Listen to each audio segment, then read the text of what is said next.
on the water, as it were. It's coming together. Colombia's here, Peru's over there, Ecuador's there. The ships are making their way in, and with those ships came Evan Woodard. You are a local historian explorer, and you made your way up with the Navy. I did. I flew out down to Norfolk from Baltimore 2 days ago, and we got on the USS Arlington, sailed up to Chesapeake, got to live on the boat, understand what it's like being a sailor and a Marine on the boat, understand how everything works.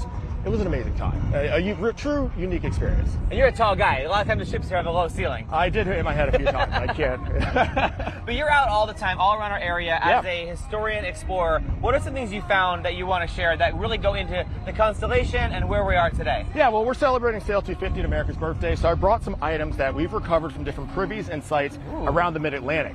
So that flask that we have right there was actually a double eagle flask that was manufactured during the 1810s, 1820s. So this was like a souvenir cup for your liquor back in the day, which is really neat. Love and that. It looks awesome too. Things you found all along the way. Let's go with the munition. Everyone's wondering, which battle is this from?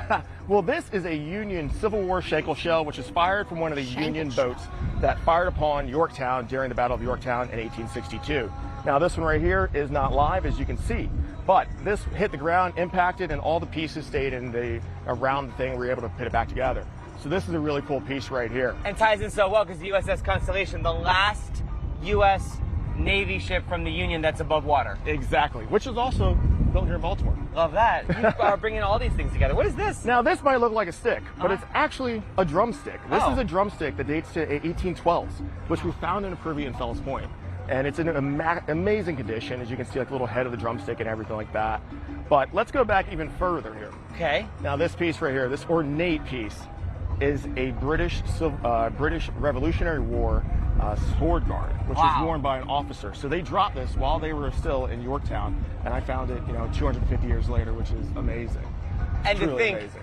A semi-quincentennial later, we've got the British Royal Navy and Air Force flying over with our Blue Angels and with the French. It's good to see how far we've come. And the French came and helped us out back then, and now they're back in town again to show us their basic skills. We're going to see the Blue Angels, everyone. It's such a great time here. The King would have never believed it. No, he would not.